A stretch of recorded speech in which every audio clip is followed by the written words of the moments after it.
ভাই আপনারা দেখেন দেশের আইন শৃঙ্খলা পরিস্থিতি কন্ট্রোল করা কি কষ্ট, আপনাকেও কন্ট্রোল করা যায় না। আপনাকে থেকে আমি বললাম যে আপনারা 3 জন লোক দিয়ে দেন, 3টা ক্যামেরা দিয়ে দেন, আপনারা নিজেরা ডিসিশন নিতে পারলেন না।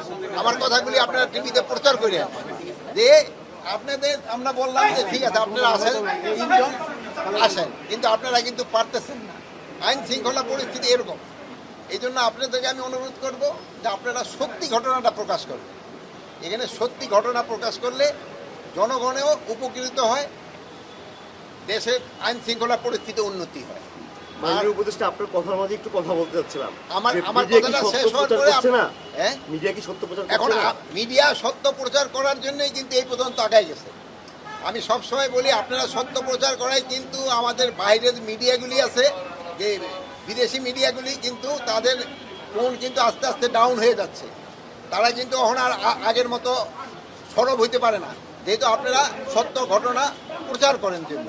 আর আমি আপনাদের এখানে বলতেছিলাম যে আপনারা যদি একটু নিজেরা একটু ডিসিপ্লিনভাবে সব কিছু করেন তবে কিন্তু আমরা আরও বেশি খবর দিতে পারি।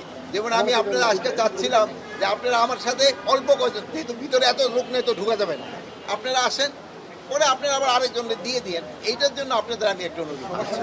মাননীয় উপদেষ্টা, 5 আগস্টকে কেন্দ্র করে এখন দেশের যে পরিস্থিতি, আপনারা সতর্কবার্তাও জারি করেছেন। এখন বর্তমান পরিস্থিতি কি, সামনে কোনো শঙ্কা রয়েছে কিনা? আল্লাহ দিলে কোনো ধরনের কোনো শঙ্কা নাই, কোনো ধরনের শঙ্কা নাই। আপনারা যেইভাবে সাহায্য এবং সহযোগিতা করে যাচ্ছেন, কোনো ধরনের কোনো শঙ্কা হবে না। মাননীয় উপদেষ্টা, সম্প্রতি আওয়ামী লীগের বেশ কয়েকজনকে আপনারা গ্রেফতার করেছেন, তারা বিভিন্ন রকমের গুপ্ত কার্যক্রম চালিয়ে যাচ্ছে। হ্যাঁ, সেক্ষেত্রে আসলে আওয়ামী লীগের কার্যক্রম বন্ধে আপনাদের আইন শৃঙ্খলা বাহিনী কি করছে? এবং সেখানে আমরা দেখলাম সেনাবাহিনীর একজন কর্মকর্তা রয়েছে। শোনেন, কর্মকর্তারা জড়িত আছেন কিনা? যে বাহিনী যে জড়িত থাকবে কাউকেই ছাড় দেওয়া হবে না, সবারই আইনের আওতায় নিয়ে আসা হবে।